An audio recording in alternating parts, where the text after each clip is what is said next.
Assalamualaikum warahmatullahi wabarakatuh. Amana bi ni'matil imani wal islam. Asyhadu an la ilaha illallah wahdahu la syarika lah. Wa asyhadu anna Muhammadan abduhu wa rasuluh la nabiyya ba'dah. Allahumma shalli ala Muhammad wa ala alihi wa sallama tasliman katsiran amma ba'd.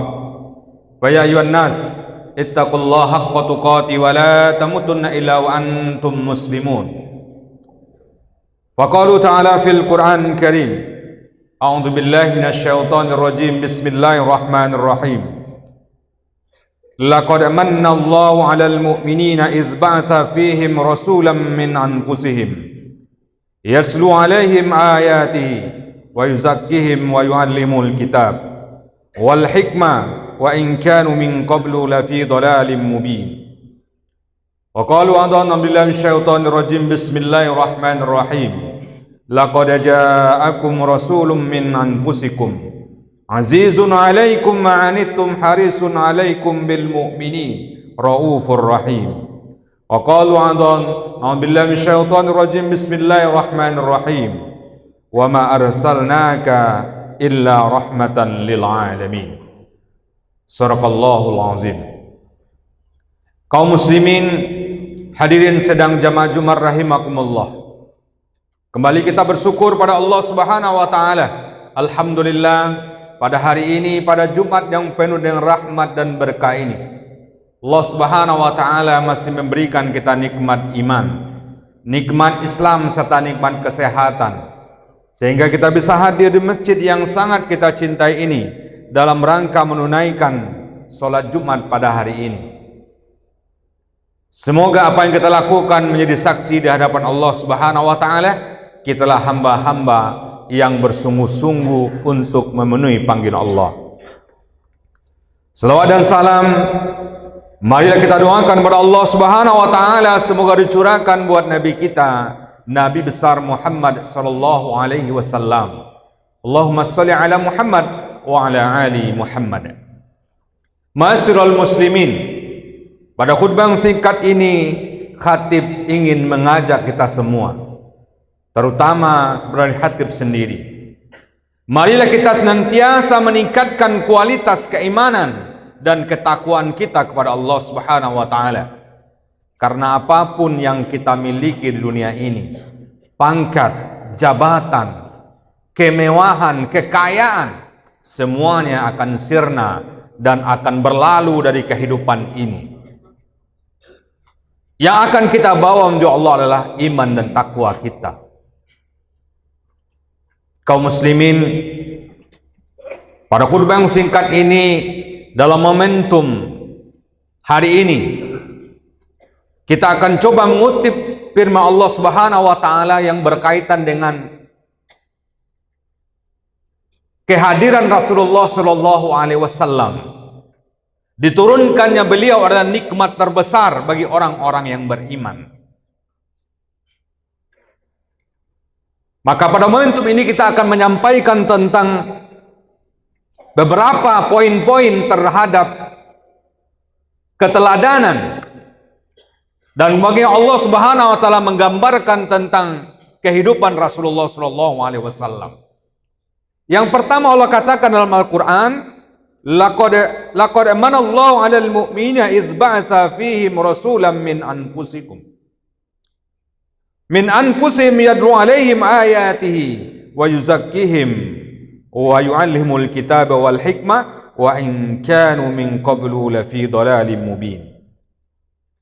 Kata Allah, sungguh Allah telah memberikan karunia kepada orang-orang yang beriman ketika Allah Subhanahu wa taala mengutus di antara mereka seorang rasul dari kalangan mereka sendiri, yang membacakan kepada mereka ayat-ayat Allah, lalu membersihkan jiwa mereka dan mengajarkan kepada mereka al-hikmah dan al-kitab. Dan sesungguhnya sebelum kedatangan Nabi itu, mereka adalah orang-orang yang berada dalam kesesatan. Kaum muslimin, kalau kita buka dalam kitab Sirah Nabawiyah, keadaan kondisi Quraisy sebelum Rasulullah diangkat, sebelum Rasulullah Shallallahu Alaihi Wasallam diutus sebagai seorang rasul, kondisi masyarakat Quraisy ketika itu adalah dalam kondisi kesesatan.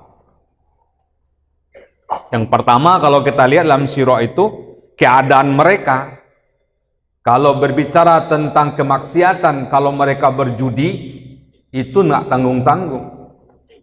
Siang mereka berjudi, malam berjudi, pagi berjudi. Apapun mereka akan korbankan agar bisa mereka melakukan perjudian. Rumah mereka jual, istri mereka gadaikan untuk apa? Berjudi. Belum kalau kita berbicara tentang bagaimana mereka minum minuman keras. Pagi mereka mabuk, siang mabuk, sore mabuk, malam mabuk, bahkan menjelang subuh mabuk lagi. Maka tidak salah Allah Subhanahu wa taala mengelurunkan ayat tentang khamar ini 3 kali. Pertama, ayat mengatakan dalam khamar dan itu ada manfaat, tapi manfaat mudarat jauh lebih besar daripada manfaatnya. Kemudian baru turun ayat kedua, orang sholat tidak boleh mabuk. Kapan lagi mabuk? Subuh sholat, zuhur sholat, asar sholat, maghrib sholat, berkurang. Barulah turun ayat terakhir yang mengharamkan khamar. Sehingga apa? Sahabat ketika mendengar ayat ini, semuanya mereka menumpahkan minuman keras mereka. Sehingga ketika itu banjir kota Madinah oleh minuman keras. Ini kondisi mereka. Dan bahkan bejaknya moral mereka, mereka malu memiliki seorang anak perempuan. Ketika lahir anak perempuan, mereka bunuh hidup-hidup. Begitu moral mereka. Maka Rasulullah Shallallahu Alaihi Wasallam diutus terhadap mereka. Apa yang terjadi? Rasulullah melakukan perubahan besar.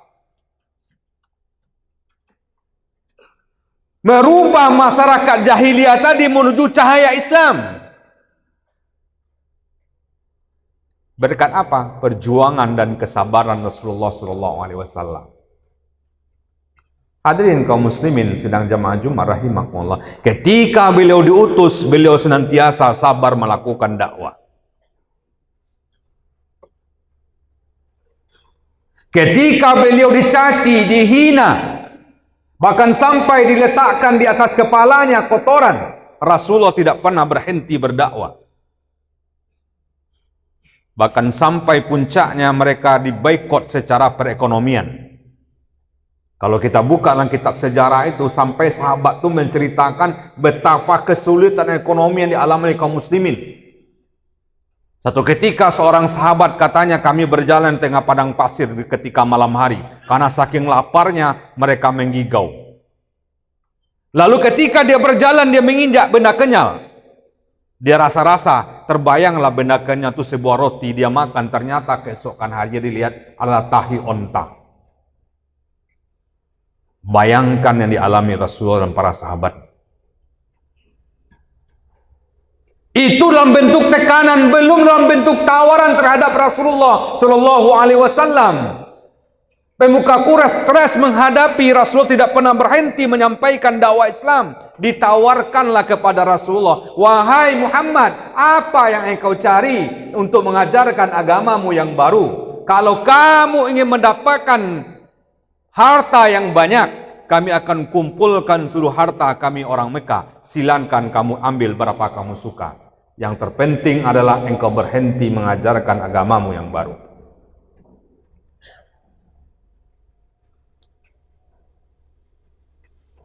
Kalau kamu ingin mendapatkan kekuasaan, ingin jadi seorang pemimpin, hari ini kami angkat engkau pimpin kami. Tapi dengan syarat berhenti mengajarkan agamamu yang baru itu. Kalau kamu ingin mendapatkan perempuan-perempuan yang cantik, kami akan kumpulkan semua perempuan yang cantik di kota Mekah ini. Silakan kamu ambil berapa kamu suka. Kalau dia istri kami akan kami ceraikan. Silakan engkau nikahi. Tapi dengan satu syarat, berhenti mengajarkan agamamu yang baru itu. Ini tawaran bukan main-main, Pak. Dicatatkan dalam buku sirah. Harta, tahta, wanita.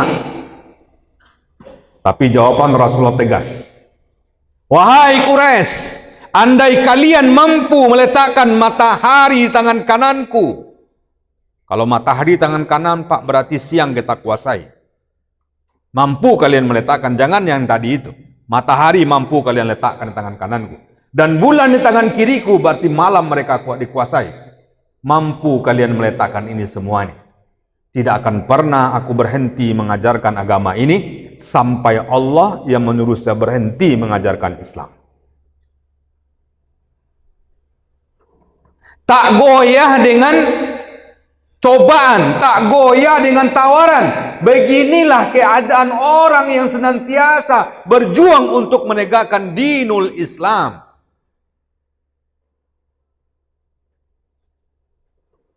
Sampai pada akhirnya Rasulullah SAW ingin dibunuh, Bapak hadirin kaum muslimin.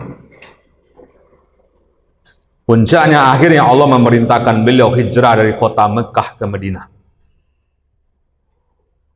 Kalaulah seandainya Rasulullah SAW stuck dan berhenti dari tawaran tadi, mungkin Islam tidak akan bisa kena nikmati sampai hari ini. Sehingga perjuangan beliau terus berlanjut di kota Madinah. Dan dilanjutkan oleh Khulafaur Rasyidin. Dilanjutkan di zaman Bani Umayyah, Jami Abbasiyah, dan seterusnya.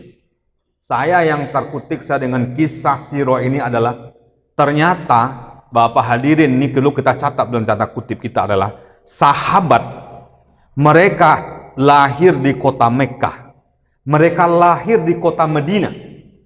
Tapi banyak di antara para sahabat itu tidak bermimpi dan tidak ingin tinggal di kota Mekah dan Madinah. Di mana mereka tinggal? Mereka pergi ke negeri yang jauh, di mana di situ bisa sampai Islam. Maka ada sahabat yang sampai ke Cina, ada sahabat yang sampai ke Cordoba, Spanyol, dan mereka meninggal dan dikuburkan di sana. Ini kenapa? Karena dia ingin tegaknya syariat Islam. Inilah Allah katakan, kalaulah seandainya tidak kami utus seorang rasul, kata Allah, terhadap kalian, maka niscaya kalian berada dalam kesesatan, kata Allah. Maka kehadiran beliau adalah nikmat terbesar bagi seorang muslim, nikmat yang tidak akan bisa kenali dengan apapun.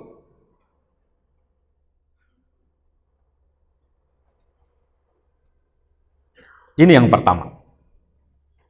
Yang kedua, di dalam Al-Quran yang kita bacakan di atas tadi dalam surat Al-Anbiya ayat 107, wa ma arsalnaka illa rahmatan lil alamin. Dan tiadalah kami mengutus engkau wahai Muhammad melainkan untuk menjadi rahmat bagi seluruh alam.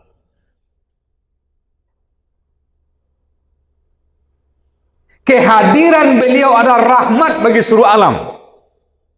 Kenapa? Kalau tanpa hadirnya beliau, kita akan sirna, kita akan punah. Mungkin kita tidak ada. Kenapa? Setiap perempuan yang lahir dibunuh. Setiap perempuan yang lahir dibunuh. Kita nggak ada lagi.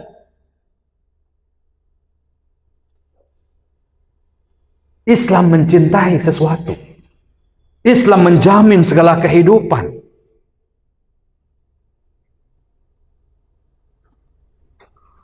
Inilah betapa kehadiran beliau rahmat bagi seluruh alam. Hadirin kaum muslimin sidang jamaah Jumat rahimakumullah. Kemudian profil TV Rasulullah adalah beliau adalah pemimpin yang memiliki visi dan misi masa depan. Ketika beliau hijrah dari kota Mekah ke Madinah, Beliau kan dikejar-kejar, Pak. Bayangkan kalau orang yang sedang diusir dari kampungnya, itu dalam kondisi tertekan batinnya, tertekan mentalnya. Dia lari dari kota Mekah, dihijrah ke Madinah. Bayangkan dia dikejar. Maka orang-orang Quraisy ketika Rasulullah lolos ditawarkan, siapa yang bisa menangkap Muhammad hidup atau mati akan diberikan hadiah yang besar, 100 ekor onta. Maka ada seorang laki-laki bernama Suraqah bin Malik. Suraqah bin Malik ini memiliki kemampuan berkuda yang hebat dan memiliki kemampuan untuk melacak. Biasanya kalau Suraqah yang mengejar seseorang, tak ada satupun yang lolos dari kejaran Suraqah. Pasti ketemu, karena dia ahli dalam menyusuri jejak. Maka Suraqah mendengar kabar ini, memacu kudanya sekencang-kencangnya. Dia akhirnya menemukan jejak Rasulullah dan Abu Bakar As-Siddiq. Dan dia kejar terus sampai akhirnya dia bertemu dengan Rasulullah SAW. Rasulullah ketika itu sedang duduk di bawah sebuah pohon. Maka Suraqah meletakkan pedangnya ke leher Rasulullah. Wahai Muhammad, siapa yang bisa menyelamatkan engkau hari ini? Maka kata Rasul, Allah Subhanahu wa ta'ala. Maka ketika Rasulullah mengatakan Allah, kuda Suraqah terbalik dan Suraqah terjatuh dari kudanya. Lalu Rasulullah mengambil pedang Suraqah, lalu diletakkan ke leher Suraqah. Wahai Suraqah bin Malik, siapa yang bisa menyelamatkan engkau hari ini? Engkau wahai Muhammad. Baik, aku selamatkan engkau tapi dengan 2 syarat. Yang pertama, engkau kembali ke Mekah. Bilang ke orang Mekah, pertama kamu masuk Islam. Oke, kata Suraqah. Yang kedua, engkau kembali ke Mekah, katakan kepada orang Mekah, engkau tidak mampu mengejarku. Balik, nggak usah lagi mengejar Muhammad. Akhirnya Suraqah kembali ke Mekah. Tapi sebelum Suraqah kembali, apa kata Rasulullah? Ini yang menarik, yang mungkin jarang dibuka oleh orang. Wahai Suraqah, suatu saat nanti engkau akan memakai mahkota Raja Persia. Bayangkan Pak, ketika itu Rasulullah sedang terusir dari negerinya. Sedang down mentalnya. Tapi Rasulullah mengatakan kepada Suraqah, wahai Suraqah, satu saat nanti engkau akan memakai mahkota Raja Persia. Pada saat itu, adik daya kekuasaan besar itu adalah Persia dan Romawi. Timur dan Barat. Kekuasaan terbesar ketika itulah Persia dan Romawi. Ini pasukannya menyemut. Tapi Rasulullah berani mengatakan satu saat nanti engkau akan memakai mahkota Raja Persia. Maknanya apa Pak? Bahwa satu saat nanti Persia akan ditaklukkan oleh kaum muslimin.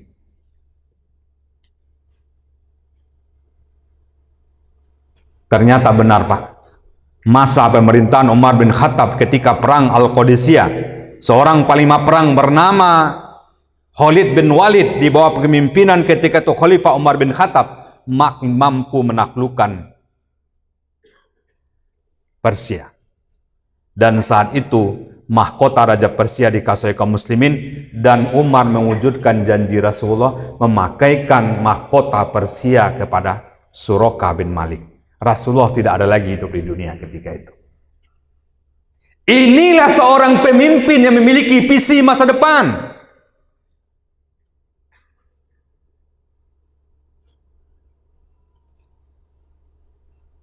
Hadirin kaum muslimin sedang jamaah Jumat rahimakumullah.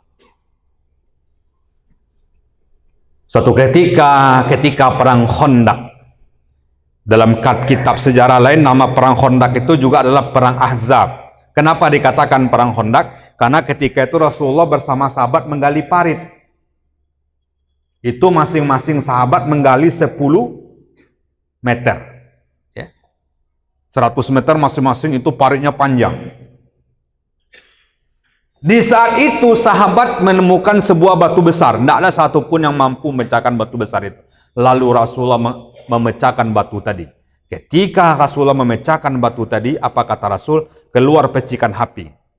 Lalu kata Rasul, satu saat nanti kita akan menguasai Rum. Rum itu Romawi Pak. Tadi kan Persia, ini Romawi. Lalu sahabat bertanya kepada Rasulullah, ya Rasul, Mana yang kita taklukkan dulu? Baratkah atau timur? Kota Heraklius dulu. Timur dulu yang kita taklukkan, baru barat. Roma timur dulu, baru Roma barat. Dan dia akan ditaklukkan oleh seorang panglima terbaik dan pasukan terbaik. Ternyata janji Rasulullah terwujud bukan ketika Rasulullah masih hidup, tapi diwujudkan oleh seorang panglima perang bernama Muhammad Al-Fatih. Dia mampu menaklukkan kota Konstantinopel. Timur. Hari ini kita menunggu janji yang kedua, barat. Berarti kota Roma hari ini. Kapan akan bisa kita wujudkan? Ini janji Rasulullah. Insya Allah Allah akan mewujudkan itu. Hadirin kaum muslimin sedang jamaah Jumat rahimakumullah. Inilah profil beliau memiliki visi masa depan.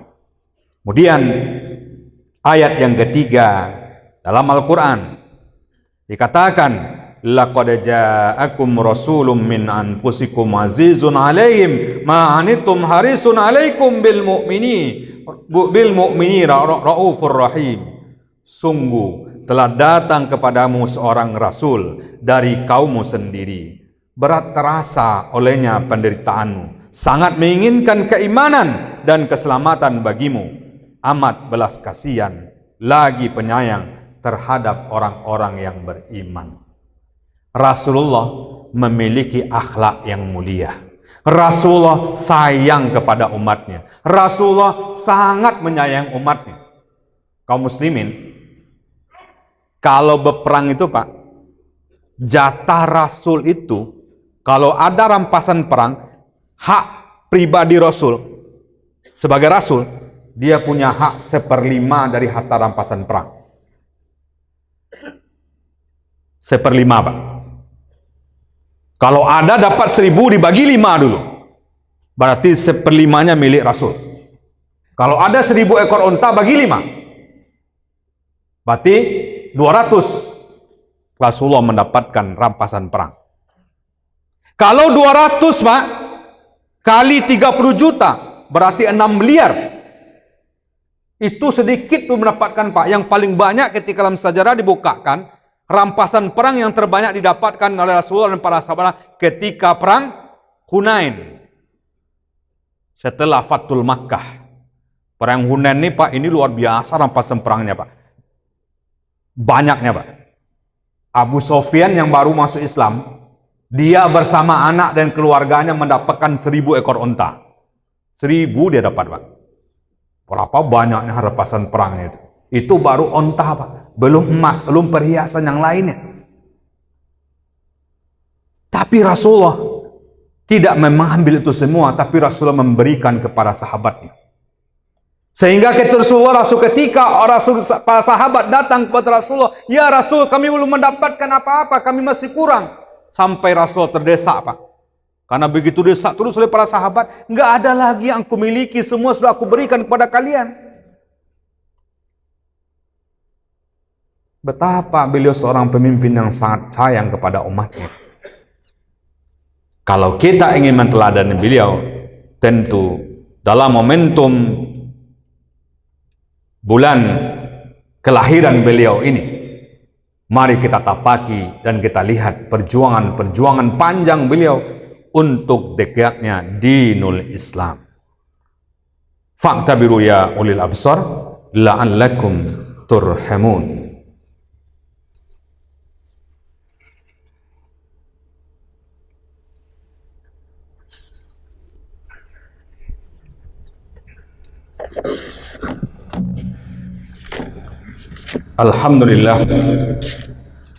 Alhamdulillahilladzi anzalal Qur'an hudal linnas wa bayyinatin minal huda wal furqan.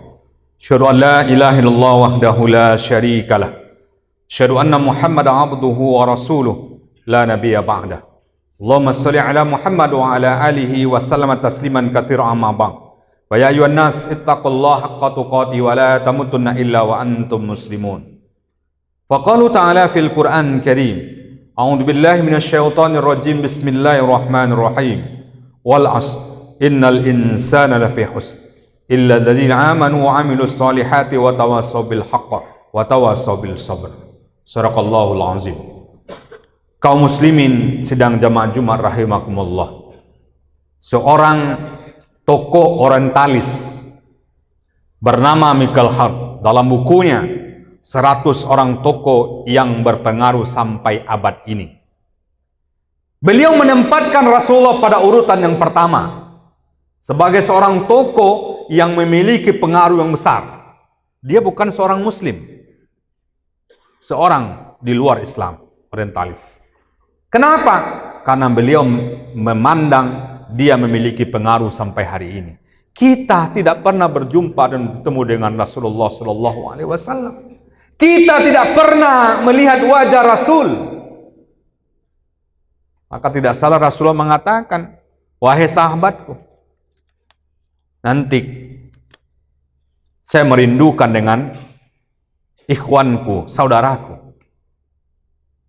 Lalu sahabat bertanya, bukankah kami saudaramu ya Rasulullah? Kalian bukan saudaraku, kalian sahabatku. Tapi orang yang aku rindukan adalah mereka yang tidak pernah melihat wajahku. Mereka tidak bertemu dengan diriku, tapi merindukan, senantiasa merindukan bertemu dengan diriku. Dan mereka mengikuti ajaran agamaku. Maka kita lah orang-orang dirindukan oleh Rasulullah SAW. Maka perbanyaklah berselawat terhadap beliau, agar kelak di akhirat kita mendapatkan syafaat dari Rasulullah SAW. Dan betapa kecintaan beliau terhadap Islam, kecintaan beliau terhadap umatnya sangat luar biasa. Bahkan di penghujung kehidupan beliau, yang seniang beliau ingat adalah umatnya. Yang dia pikirkan tentang kita. Ketika sakratul maut, begitu beratnya. Ketika malaikat Jibril datang bersama malaikat maut pada Rasulullah SAW, malaikat Jibril enggak sanggup melihat kekasih Allah Muhammad SAW dicabut nyawanya. Dia memalingkan wajahnya. Lalu Rasulullah bertanya kepada Jibril, wahai Jibril, apakah engkau malu melihat diriku? Benci melihat diriku? Kata malaikat Jibril, bukan aku benci, aku tidak tega bagaimana seorang kekasih Allah dicabut nyawa oleh Allah Subhanahu wa taala. Begitu beratnya penderitaannya. Maka ketika malaikat mau mencabut nyawanya, kata Rasul, begini beratnya wahai malaikat Jibril, engkau mencabut nyawaku? Ya Rasulullah. Kalau begitu, aku saja seorang nabi, apalagi umatku ya malaikat Jibril. Malaikat, mohonkanlah kepada Allah, malaikat maut, bebankan berat sakaratul maut itu kepada diriku, jangan berankan kepada umatku. Begitu kecintaannya kepada umat. Semoga kita senantiasa merindukan dan mencintai Rasulullah di dalam kehidupan kita, di atas segala-galanya. Dan kerinduan itu tidak akan pernah sirna dalam kehidupan kita. Menteladani kehidupan kita, menteladani kehidupan beliau, menyusuri kehidupan beliau, dan bacalah sirah tentang kehidupan Rasulullah SAW.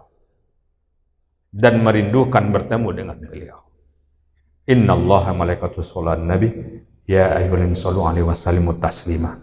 Allahumma shalli ala Muhammad wa ala ali Muhammad kama shallaita ala Ibrahim wa ala ali Ibrahim wa barik ala Muhammad wa ala ali Muhammad kama barakta ala Ibrahim wa ala ali Ibrahim fil alamin innaka Hamidum Majid. Allahumma fil muslimina wal muslimat wal mu'minina wal mu'minat al ahya'i wal amwat bi rahmatika ya arhamar rahimin. Rabbana zalamna anfusana wa illam taghfir lana wa tarhamna lanakunanna minal khasirin. Rabbana faghfir lana dzunubana wa kaffir anna sayyi'atina wa tawaffana mal abrar. Rabbana hab lana min azwajina wa dzurriyyatina qurratan a'yun waj'alna lil muttaqina imama. Allahumma afri 'alaina sabran wa thabbit aqdamana wansurna 'alal qaumil kafirin. Rabbana la tuzigh qulubana ba'da idh hadaitana wa hab lana min ladunka rahmah innaka antal wahhab. Rabbana atina fid dunya hasanah wa fil akhirati hasanah wa qina azabannar. Ibadallah, innallaha ya'muru bil adli wal ihsan wa ita'zil qurba anil fahsya'i wal munkar wal baghi ya'izukum la'allakum tadhakkarun. Wa la dzikrullahu akbar. Qimis shalah.